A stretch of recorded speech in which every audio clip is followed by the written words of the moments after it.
Summary of Daring to Trust by David Richo. Introduction. Have you ever been told that you're too gullible? Do you worry that your open and trusting nature might invite others to take advantage of you? Or maybe you're the opposite, reluctant to trust anyone, including yourself. If you fall into the latter category, there's nothing wrong with you. A lot of people find it difficult to open up and trust others, whether it's because they fear being hurt or betrayed, or because they're struggling with repercussions of past traumas. Trusting others is a common struggle, but that doesn't mean it's okay to let yourself stay there. Because even though it can be difficult to open up, a life without trust will leave you isolated and undermine your relationships. It can even prevent you from pursuing success and growing into your most amazing self. But fortunately, that's why this book exists. And through the course of this summary, we're going to take a look at a few proven methods that will help you become more comfortable with trusting others. And for starters, we'll look at some topics such as why your overreactions aren't necessarily wrong, why you might be misinterpreting your distant partner's signals, and why listening to your breathing can actually boost your self-confidence.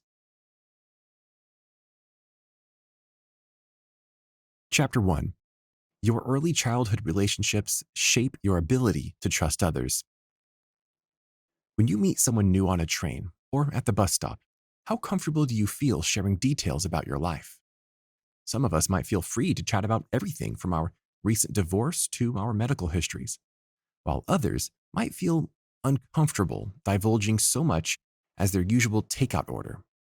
In most cases, no matter what our response is, our childhood experiences are usually responsible for shaping them. That's because children who develop strong bonds with their parents learn to trust more easily, since they grow up feeling secure in their sense that the world is a safe place. For example, when a child is scared and her mother comforts her, she learns to trust the mother as a source of safety and security, and feel more comfortable with the world in general. By contrast, children who don't grow up with this type of reassurance or nurturing family bond often struggle with forming close relationships in adulthood because they have a hard time opening up to others and worry that they'll be hurt if they try. And because our bodies remember the physical closeness we experience as children, the hugs and snuggles and security of a loving embrace, we can draw on these memories and comfort us in adulthood and remind ourselves that we always have a support system to rely on. That's why it's vital for children to form these bonds. For example, the author clearly remembers that when he was a very small child, his mother, grandmother, and great aunt came together to give him a bath and play with him every Sunday night. The closeness, laughter, and security they shared stays with him to this day, and he often relies on such warm memories to help him through difficult situations in adulthood. However, Richo asserts that this comes with the equally important caveat that adult authority figures should caution themselves against being overly possessive. An environment in which a child feels smothered can be toxic because it prevents the child from developing a sense of independence. That's why it's vital for parents to relinquish control by healthy degrees as a child grows older, allowing them space to explore the world, test boundaries, and develop their independent sense of self. Without the freedom to do so, a child can either grow to emotional maturity or develop a sense of trust in themselves. And this sense of trust is critical for human development, because if you struggle to trust yourself and your own instincts, you definitely won't be able to form healthy bonds with others. Chapter 2. Healthy relationships are built on trust. Did you ever watch the movie Love Story? Or hear its classic catchphrase, "Love means never having to say you're sorry"? The utter fallacy of that line is just one example of the unrealistic, idealized romance that's depicted on the big screen. And unfortunately, many viewers internalize these values. It is also true with the classic movie tropes of lovers rushing into a relationship after one meeting, fueled by plot lines which dictate that nothing ever goes wrong and they'll all live happily ever after. But in real life, relationships are often very different. as anyone who's ever compared their relationships to an on screen rom com knows. In real life, relationships are meant to be founded on mutual trust and respect, because this, not a haze of lust or attraction, is the real secret to finding lasting love. That's why mature adults know that the early days of seeing a prospective partner should be spent in getting to know them and assessing their trustworthiness. They understand that without this foundation of trust and security, you can't truly be intimate or feel safe with one another. So, how can you be a trustworthy partner? Well, for starters, you can prioritize your partner's well being and make a genuine, consistent effort to keep the relationship passionate and alive. However, you should also understand that your happiness shouldn't depend on your partner, and you shouldn't expect them to always remain the same. If we draw on the teachings of Buddhism, we can understand that the world is constantly in flux, and that you and your partner will both evolve as a result of that. Accepting this will help you to be happier, not just with your relationship, but with your own life and personal development. But it's also important to remember that a distrustful partner can't satisfy your needs, and conversely, a partner who doesn't fulfill your needs cannot be trusted.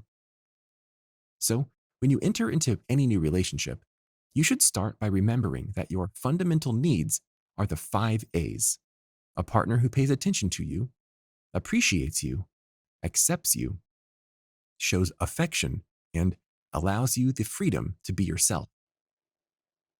A partner who doesn't trust others is, sadly, incapable of doing any of these things because they are often too consumed by their own inner conflicts. This might lead her to do the opposite of fulfilling your needs in a relationship, like denying you the freedom to be yourself if she's afraid of being cheated on or abandoned and tries to protect herself through controlling behaviors. Similarly, a partner who doesn't trust himself might think that he's unable to be happy on his own and rely too heavily on a partner by expecting them to keep him pumped up all the time. He might expect more affection than it's even feasible to give, leading to misunderstandings or spiteful behavior when his partner doesn't meet his impossible demands. Chapter 3: Past trauma can affect present relationships. Have you ever overreacted when you observed a certain type of behavior in a partner? Or jumped to conclusions because of something you thought was happening, even if you had no evidence of it? If you have, you're not alone, and you're not unreasonable. That's because your overreactions are more deeply rooted than you realize, even if they have no connection to what's happening in the present moment. Because if you've been hurt in the past, especially if that hurt stems from some form of childhood trauma, you might instinctively mistrust people in later life. So, if you find yourself struggling to trust your new girlfriend or your new colleague at work, it's important to realize that your mistrust might not necessarily stem from them. Rather, it might stem from you. And if, for example, you find yourself getting increasingly anxious or paranoid every time your new girlfriend gets angry, it might not be that she's giving you legitimate reasons to worry, but perhaps that you're triggered by memories of a parent who became violent whenever they got angry. A bit of introspection can help you sift through your emotions and determine whether you're responding to real and present stimuli or whether your worries stems from past triggers. However, triggers aren't the only cause of trust issues in relationships. Do it yourself pain is a common one, and many people are susceptible to it without realizing. Quite simply, this form of pain occurs when you engage in excessively negative self talk, like telling yourself that no one will ever love you again after a partner breaks up with you. It's easy to see how this is both unnecessary and unhelpful because breakups are tough enough on their own. But the idea that you'll never find love again is simply untrue. And as tempting as it may be to indulge in nihilistic thoughts, telling yourself lies of this nature only makes the situation worse. And while you're learning to stop lying to yourself, it's also important that you make a concentrated effort to avoid lying to your partner. Fear, mistrust, and past trauma makes this tendency all too common as well. Even if you don't intend to hurt your partner, we often lie out of fear or to keep someone else happy because we're afraid that our real feelings might hurt others. That's one reason why people sometimes stay in abusive relationships, even when it's to their detriment.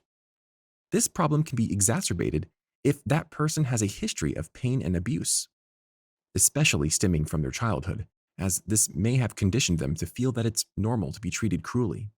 So, they might unintentionally lie to themselves and believe that it's best for them to stay in that relationship. Likewise, if you're struggling with substance abuse, you might be tempted to lie to your partner and tell them that you haven't relapsed when you have. This might be for seemingly innocent motives, like fear of disappointing your partner or making them sad, but that still doesn't mean it's a good decision. Chapter 4. Self-acceptance is a form of trust too. Would you be comfortable trusting someone who wasn't honest with you about who they are? Probably not, right? So why are we comfortable lying about ourselves? Although we may not realize it, refusing to accept ourselves for who we are is another form of lying. And if we're not honest about ourselves, it means we can't be honest with ourselves. And this ultimately prevents us from growing. So if you want to truly open up and allow yourself to get close to others, you first need to embark on a journey of self-discovery. Start by acknowledging and accepting your own feelings about what you want, who you are, and even those things you'd rather not admit to yourself. Although suppressing your feelings might bring short-term relief, ultimately, it only brings you long-term pain. Not to mention the fact that you can't truly grow if you don't know who you are. Likewise, once you open the door to being honest with yourself, you can acknowledge what you really want out of life and go after it. You might also find that your pursuit of honesty will lead to other unexpected benefits, like a sense of holistic tranquility and peace. That's because denying your negative emotions doesn't really get rid of them. It just suppresses them until they manifest in other ways. After all, how many times have we all felt a nagging tension headache or a perpetual knot in our stomachs because we were sad, stressed, or worried about the outcome of a certain event? But when we acknowledge these emotions, we give them the freedom to dissipate naturally, which means the tension will disappear. And the more you practice being honest with yourself, the more you'll find that you're not simply cultivating a deeper awareness of your emotions, you're getting to know your body better as well. This can be surprisingly helpful because being in touch with your body can help you cope with stressful situations more easily. As we discussed earlier, your body is a physical reflection of the psychological anxiety you're experiencing. That's why you might start to shake or your palms might get sweaty, but your heart rate might increase as you struggle to breathe. But if you learn to focus on what your body is saying, you can recognize these physiological cues as they set in and find new ways to soothe your mind and body before your stress accelerates. Remembering to focus on your breathing is key because breathing exercises will help you center yourself and address your thoughts calmly and objectively with a clear mind. Chapter 5. Practicing mindfulness can open new doors. One highly effective way to combat mental and physical stress is practicing mindfulness. In a sense, mindfulness is a supercharged version of the breathing exercises we referenced in the previous chapter because it invites you to develop your clarity and self-confidence by focusing on your breathing. You can dive into mindfulness by taking a few slow, deep breaths and concentrating only on the sensation of your breath as you inhale and exhale. As you direct your focus towards your breathing, allow your thoughts to pass through your mind without judgment. This is a critical difference because your attention remains on your breathing instead of ping-ponging between your anxious thoughts. It also removes the element of negative self-talk, which frequently accompanies our internal monologues and thus encourages us to confront our thoughts in a new, objective light. You can also apply these same principles in other moments of stress by making a conscious effort to stop what you're doing. For example, if you're sad because you're struggling with a loss that's hurt you deeply, you can use mindfulness to develop your sense of inner strength and overcome your pain. Rather than fighting or dismissing your thoughts, you can use mindfulness to acknowledge your thoughts and let them pass without judgment. Repeating this exercise will also help you to understand that these thoughts are temporary, and as such, you shouldn't allow your brain to permanently dwell on them. You can help yourself move forward by reinforcing positive messages or encouraging helpful self-talk. Positive affirmations are beneficial because they not only help you take your mind off your pain, they can also boost your self-confidence. That's because your perspective on any situation has a huge impact on your emotional response to it. So, whenever you're confronted with a negative situation, you should try to remember that a positive outlook is key. For example, let's say you're nervous about checking your work email because you're expecting some bad news. In situations like this, it might be tempting to tell yourself something like, "Everything is going wrong. Everything always goes wrong, and I can't handle this." Or, "I don't want to know what comes next." But you'll be happier if your internal monologue says something more like, "It may be hard right now, but everybody goes through tough times. I've survived difficult circumstances before, and I can get through this too." So, when you tell yourself this, you're acknowledging your stress instead of repressing it, and you're offering yourself a message of hope that can help you power through the tough time. Doing this consistently will remind you that you have the strength to get through any hardship you might face, and that you are stronger than you think. So, don't give up.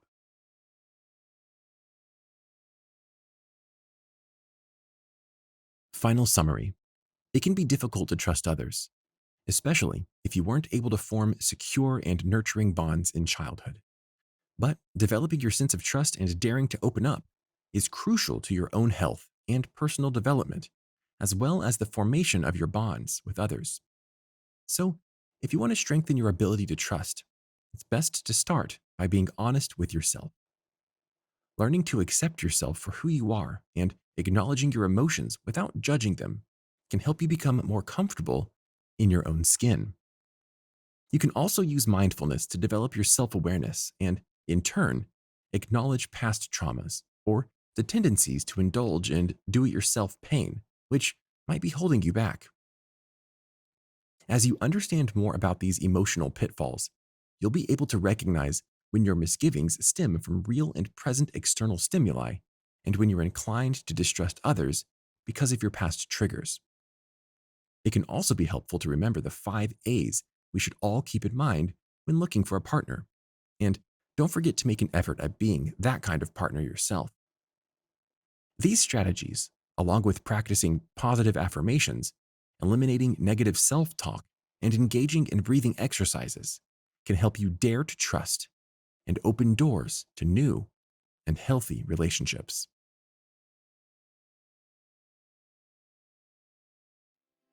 Did you like this audiobook summary? Click the like button now to support our channel and click subscribe if you want to get notified each time we post a new free audiobook summary on YouTube.